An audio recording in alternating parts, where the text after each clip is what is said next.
Assalamualaikum warahmatullahi wabarakatuh. Nama saya Muhammad Raffi Arya Iskandar dari kelas 11 MIPA 2 ingin mempresentasikan tentang HAM.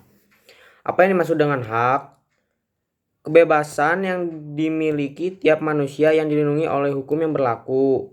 Apa yang dimaksud dengan kewajiban? Kewajiban adalah sesuatu yang harus dilaksanakan atau hal yang harus dilakukan oleh pihak tertentu secara tanggung jawab. Pengertian hak asasi manusia menurut para tokoh Hartilar ialah hak-hak yang sudah ada atau melekat pada tiap-tiap manusia dan tanpa mempunyai hak-hak itu, tiap-tiap manusia itu dapat hidup selayaknya manusia.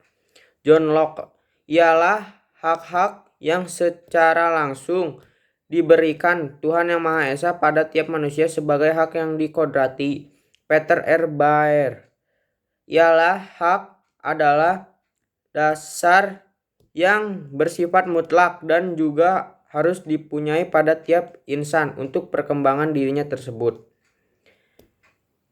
Artikel yang berkenaan dengan pelanggaran hak asasi manusia. Pembantaian Westerling. Contoh kasus pelanggaran HAM yang pernah terjadi di Indonesia pada Desember 1946 adalah pembantaian Westerling. Sedikitnya 40.000 orang rakyat Indonesia dibantai oleh pasukan Belanda di bawah komando Raymond Pierre Paul Westerling di Sulawesi Selatan. Pembantaian ini dilakukan mulai dari Desember 1945 hingga Februari 1947. Target utama mereka adalah warga sipil yang mendukung kemerdekaan Indonesia. Awalnya pasukan Belanda hanya menyiksa dan menembaki para pria dan pemuda. Di hadapan wanita dan anak-anak, mereka yang dituduh langsung ditembak mati di tempat. Rumah-rumah mereka pun dibakar. Tak berhenti di sana, pasukan yang kian beringas kemudian juga memburu warga sipil, perempuan, dan anak-anak. Faktor terjadinya pelanggaran HAM. Faktor internal. Egoisme, rendahnya tingkat kesadaran HAM, kondisi psikologis pelanggar HAM, intoleransi, keinginan balas dendam, kurangnya empati.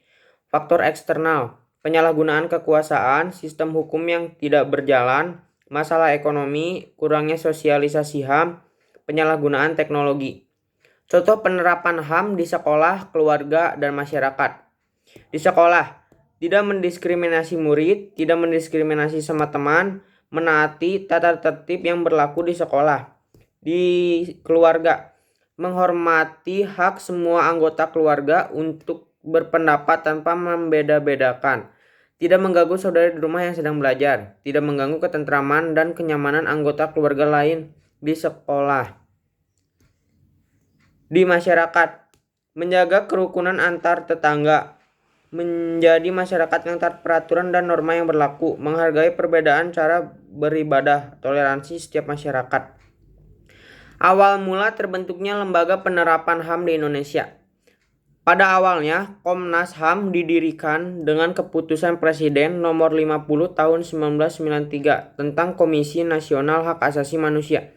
Sejak 1999, keberadaan Komnas HAM didasarkan pada undang-undang, yakni Undang-Undang Nomor 39 Tahun 1999 yang juga menetapkan keberadaan, tujuan, fungsi, keanggotaan, asas, kelengkapan, serta fungsi dan wewenang Komnas HAM. Terima kasih.